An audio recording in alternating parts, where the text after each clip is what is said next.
Alors bonjour à tous et bienvenue dans un test, donc une vidéo de débriefing du Full King sur le 1 minute sur le Dow Jones mais sous la version MT4. Alors j'ai pas l'habitude d'utiliser la plateforme MT4 plus que ça, donc je vais le faire comme je peux avec les outils voilà, disponibles. Donc voilà, je sais qu'il y a un décalage horaire, avec la version MT4. Donc enfin bon bref, je vais faire un débriefing, je vais le prendre depuis, 8 heures. Enfin, vous voyez ici, la différence déjà un peu, donc tout ce qui est, rouge comme ceci avec les 2 traits, ce sont les zones de survente. Tout ce qui est en vert comme ça ici, là, ce sont les zones de surachat. Vous avez les alertes du King TT habituelles, donc les flèches vertes, les flèches rouges. Quand vous voyez des flèches grisées comme ceci, c'est que tout simplement, eh bien, l'alerte a été donnée dans la bande grisée centrale que vous pouvez voir habituellement dans la version de chez ProRealTime. Pareil, ici au niveau des divergences, quand vous avez une flèche grisée, eh bien tout simplement c'est que c'est un setup de divergence qui est donné dans la fameuse bande grisée ici centrale. Alors, ici on commence par une alerte King TT, donc elle est bien ici en bas, donc on est bien en zone de range long terme ici, donc vous voyez la ligne rouge horizontale, donc ça c'est le range long terme, la ligne bleue ici horizontale c'est le range court terme, donc ici on pouvait prendre position à l'open, donc là aller rechercher ici l'objectif qui était plus ou moins, donc ici c'est un spread de 2 points sur Darwinex, donc ici on va aller rechercher plus ou moins 45 points. Donc ici on n'était pas stoppé, donc voilà, moi c'est ça qui m'embête déjà un peu, c'est qu'on ne sait pas garder le résultat. Donc ici on est à 45. Ensuite ça c'est une alerte en zone grisée, hop, voilà, donc ici alerte King TT zone grisée aussi. Là, on était dans quelle tendance? Donc on était à plat. Donc ici cette alerte là, on l'ignore. Pourquoi? Parce qu'on n'est plus en zone de range long terme. Ici, on a une alerte divergence qui, au niveau de la validation, se fait donc ici au break de la moyenne mobile. Donc ici c'est la fameuse moyenne mobile 15 périodes exponentielle que je teste en ce moment. Donc elle est donnée là, validation ici, et donc là on a plus ou moins 10, on fait le yo-yo, 50, on revient, donc ça c'est ça ressemble à du BE pour celle-là.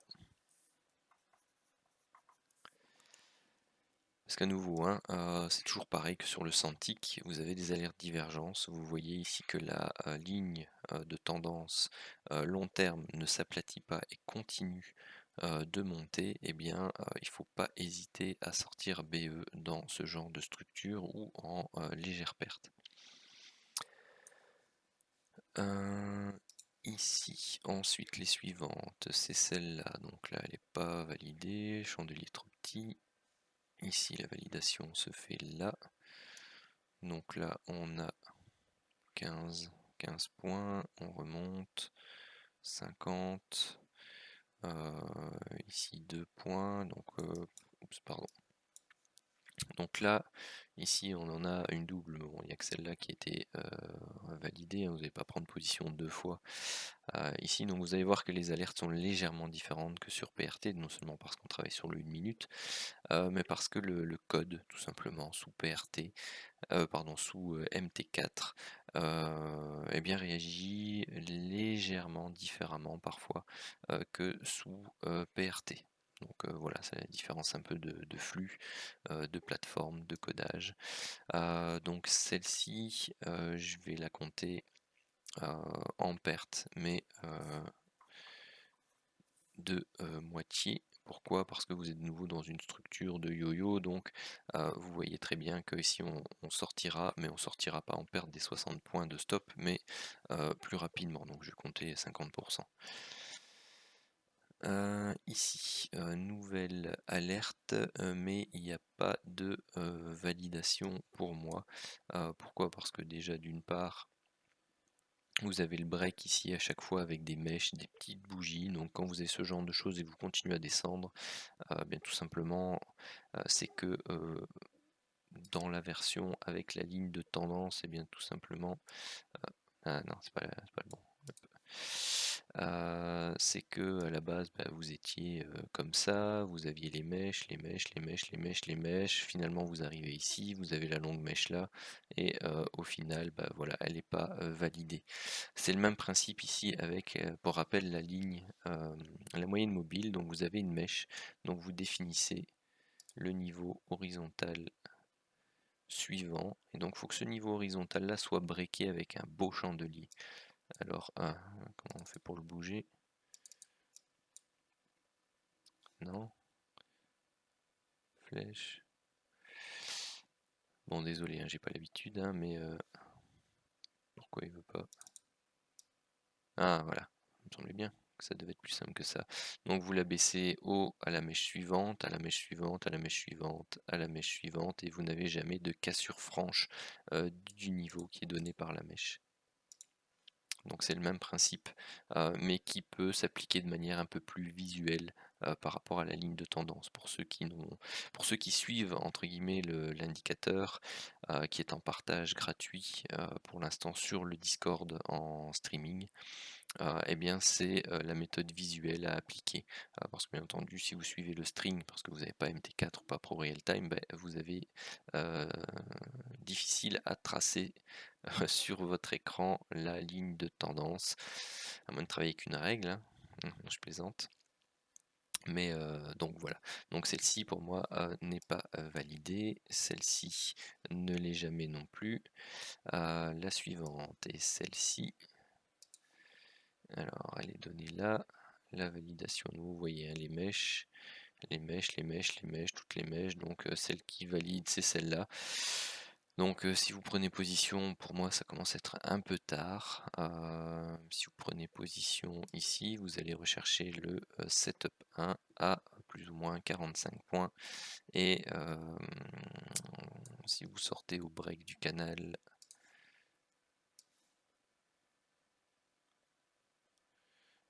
ici, bah, pour le setup 2, donc on prenait position ici, vous êtes à BE quasi, hein.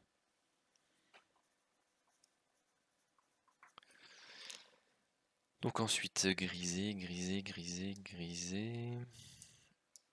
Alors, nouvelle alerte divergence ici, qui est validée à ce niveau-là. Donc là, vous voyez, vous baissez plus de 20 points, vous montez 20 points, vous baissez, vous montez, vous baissez. Vous connaissez la suite, c'est du BE. Ensuite, ici, elle n'est pas donnée par l'indicateur. Donc ça, c'est un peu comme dans Pro Real Time. Vous avez de toute façon ici la méthode visuelle, hein. Donc ça, le robot, malheureusement, ne l'apprendra pas, mais vous êtes tout à fait à même de visualiser la divergence ici sur le graphique. Et donc, si on prend la méthode de la moyenne mobile, donc vous voyez on casse ici avec la grande mèche, ce qui casse la grande mèche c'est le grand chandelier rouge ici, donc vous prenez position là. La seule chose c'est que ici elle sera donnée dans la zone grisée, donc en fait parce qu'elle n'est pas représentée ici, donc c'est difficile, mais vous voyez que vous êtes très très proche ici en fait de la ligne de tendance long terme, donc la zone grisée se trouve plus ou moins ici. De chaque côté, hein, vous prenez à peu près la moitié de la distance entre la ligne centrale et ses bornes, et vous avez la délimitation de la zone grisée. Sinon, bah, elle donnait plus ou moins 110 points pour aller rechercher ici l'objectif du setup 2. Ensuite, donc ça c'est l'alerte zone grisée. Une divergence qui est validée ici. Est-ce qu'on est à 15 bougies après la validation du setup 2? Non, donc elle n'est pas à prendre en compte. Pour rappel, c'est pas parce que la règle nous a dit de ne pas prendre position sur l'alerte que l'alerte, elle, ne doit pas être considérée et que l'on ne doit pas attendre la fin du setup de divergence, c'est-à-dire soit l'invalidation par la cassure du plus haut ici, soit par l'atteinte de l'objectif du setup 2 ici. Donc là, pas de divergence. Ici, on est en zone de range long terme, donc ça c'est quelque chose qui se prend suivant les règles et qui se fait stopper. Donc là, on va considérer moins 60. Ah, pardon, je ne l'avais pas vu ici en dessous. Oui, elle est donnée avant, hein, de toute façon. Mais là, vous avez une alerte divergence qui n'est pas validée, donc celle-là, on ne la prend pas. Ici, vous avez l'alerte King TT, mais on n'est plus en zone de range long terme et on n'est pas en phase baissière, phase haussière, pardon, donc on est à contre-tendance.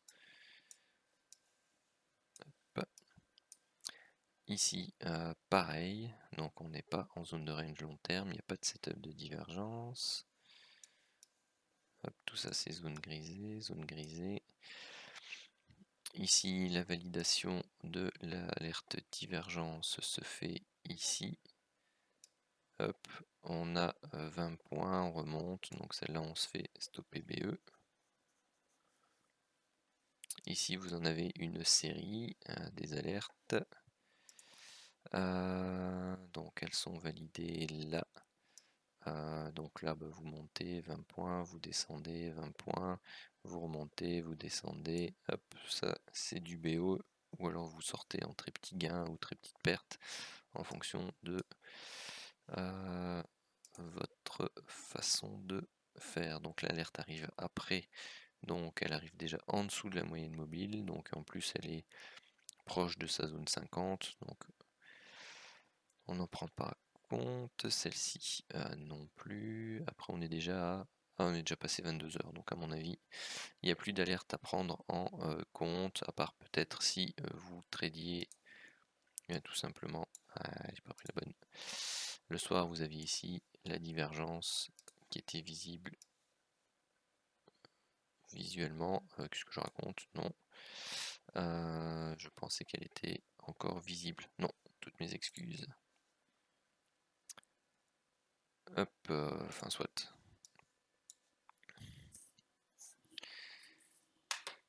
Hop, donc si on fait le bilan, et bien ici on est à 0 pour le setup 1 et à moins 45 pour le setup 2. Donc voilà, ça c'est une journée négative sur le 1 minute pour la version MT4. Donc la version PRT, donc pour vous montrer sur le 100 ticks, hop, était pas très, enfin elle était positive, hein, mais elle était pas très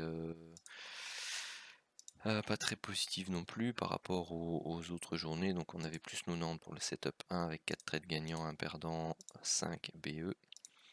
170 points pour le setup 2 avec 2 trades gagnants, 1 perdant et 7 BE, ce qui donnait un bilan de semaine de 1725 points pour le setup 1 et 2100 points pour le setup 2. Et ici, avec la version 1 minute, vous êtes à 1, 2, 2 trades gagnants, 2 perdants et 1, 2, 3, 4 BE pour le setup 1 qui donne une journée flat. Et vous avez un gagnant, 2 perdants et 5 BE pour le setup 2. Alors, il y a possibilité de travailler sur le 100 tick aussi sur MT4, mais pour ça, il faut que vous téléchargiez un indicateur qui vous permet d'avoir en fait les bougies en tick. Donc ça, vous savez le trouver facilement.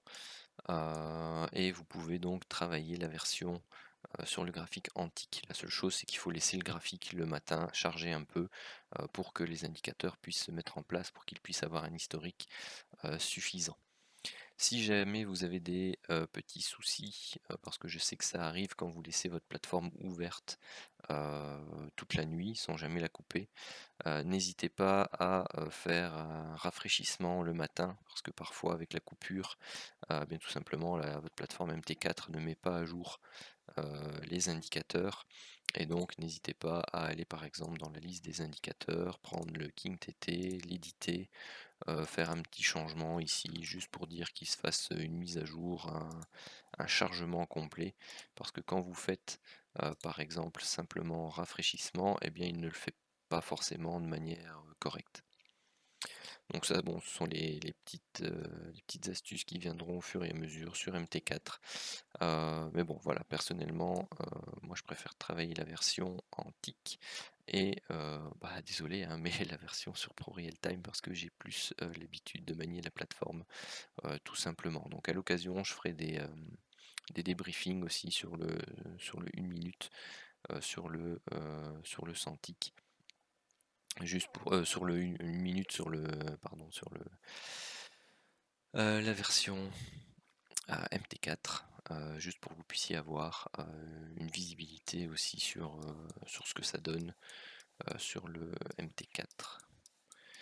Est-ce que j'essaye, est-ce que j'ai le temps de faire le débrief éventuellement sur la journée de jeudi? Allez, on va essayer de le faire rapidement. Donc si on prend les alertes, donc ça on n'est pas en zone de range long terme, donc on prend pas. On a le setup divergence ici qui sera jamais validé vu toutes les mèches. Un autre setup divergence ici qui sera validé ici mais tardivement. Vous avez l'objectif du setup 1 à 50 points plus ou moins, objectif du setup 2 à 150 points.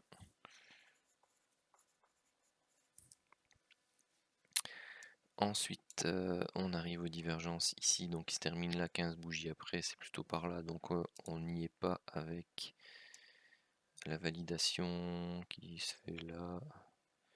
Voilà, c'est tout juste, hein, mais il y a la mèche, donc la validation se ferait là, donc on n'est pas dans les 15 bougies, donc c'est là on ne les considère pas. Par contre, celle-là, elle va être considérée. Et donc ici, vous avez plus ou moins 65. Le BE, c'est limite, hein. Il y a un point. Donc voilà. Donc soit vous considérez BE, soit vous allez rechercher le setup 1 mais pas plus, donc à plus ou moins 70 points.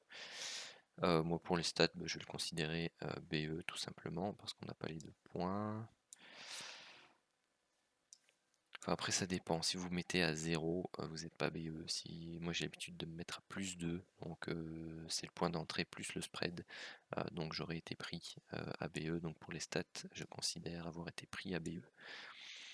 Ici, celle-ci, donc on break avec une mèche, et vous voyez que au niveau de la mèche, bah il n'y a que des mèches, que des mèches, que des mèches, donc on valide pas la divergence ici.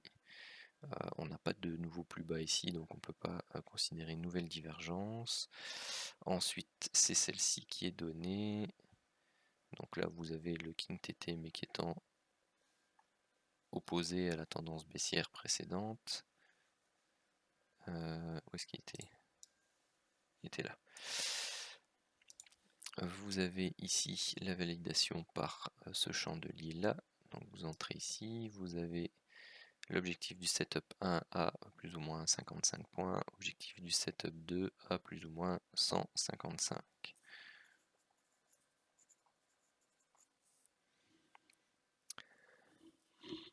Ensuite, quelles sont les alertes suivantes? Donc vous voyez aussi, hein, vous avez moins d'alertes sur le 1 minute que sur le Santic, hein.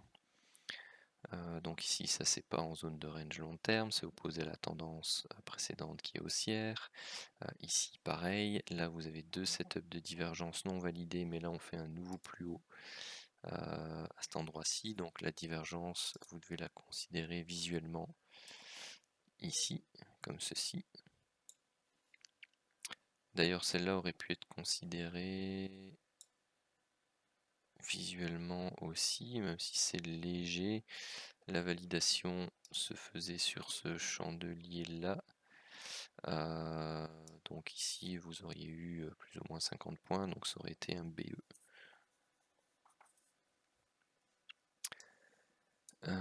Celle-ci, bon bah il y a de fortes chances que ce soit comme ça qu'elle se termine aussi. Validation ici. Après, ça dépend si vous considérez que le fin break là c'est suffisant. Moi j'aurais tendance à dire non, donc ce serait plutôt ce chandelier là.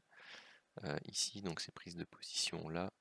Vous avez plus ou moins 50 points, vous remontez, donc il y a de fortes chances que pour moi ce soit du BE, même si on obtient ici le setup 1.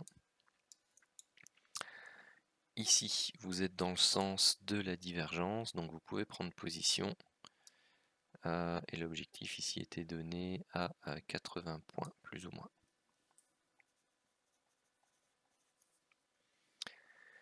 Ensuite, là, il n'y a pas d'alerte. Hop. Alors, celle-ci. Celle-ci est donnée, donc c'est l'open. Donc ici à la différence oui aussi de Pro Real Time, la flèche est donnée sur la bougie qui donne le signal en fait, hein, donc la validation de l'alerte. Donc vous prenez position à l'open de la bougie suivante. Donc ici on prend plus ou moins 85 points, donc il y a certainement un BE qui a été mis, on retombe. Donc cette alerte là pour moi elle est BE puisqu'on n'atteint pas l'objectif, hein, qui est la bande pointillée ici en orange, hein. Ça c'est la bande qui correspond à l'enveloppe du King TT qui sous Pro Real Time est verte et rouge. Pour rappel, bon, tout ça est dit dans la vidéo descriptive et explicative de la version MT4, mais enfin je le répète ici, hein, dans le débrief. Ensuite ici on n'est plus en zone de range long terme mais on est à contre-tendance. Si on l'est pas, de toute façon on est à BE. Ici vous avez les alertes divergence qui deviennent prioritaires, qui ne sont pas validées. Ici vous avez la mèche là, donc ça transforme la mèche là, et puis il n'y a pas de validation. Vous avez la divergence ensuite qui est validée. Donc vous avez l'alerte King TT, mais à nouveau c'est les divergences qui priment, donc elle est validée là. Donc ici 33 déjà, donc bon ouais, à voir, vous êtes certainement en BE ou comme on vient de breaker le double bottom ici, peut-être donner un peu plus de latitude au trade. Vous allez rechercher l'objectif du setup 1 à 110 points. Le break du canal donnerait plus ou moins 50 points pour le setup 2. Ensuite, cette alerte là, donc on rentre ici, donc on baisse de 30 points, on monte de 10 points, on rebaisse, donc on est quelle heure aussi? Oh pardon, ok on est 23h, 22h passées. Non, bah c'était là la dernière alerte, alors 21h30, 22h30, quelque chose comme ça. C'est ça, donc ça c'était la dernière alerte pour la journée de jeudi, déjà beaucoup plus intéressante. Plus 110, donc on est à 295 points pour le setup 1 avec 1, 2, 3, 4 trades gagnants, aucun perdant et 1, 2, 3 BE. Plus 100 x 2, moins 60, et on est à 555 points pour le setup 2 avec 4 trades gagnants, aucun perdant et 1, 2, 3, toujours 3 BE. Donc ce qui fait que sur les deux journées, on est à 295 points pour le setup 1, 510 points pour le setup 2, on est à 6 trades gagnants, 2 trades perdants, 7 BE pour le setup 1 et que l'on est à 5 trades gagnants, 2 perdants et 8 trades ABE pour le setup 2 sur les 2 dernières journées. Donc voilà un peu ce que ça donne pour les 2 derniers jours au niveau du débrief M1 sur le Dow Jones, donc sur la version MT4. Et je vous souhaite une très bonne journée.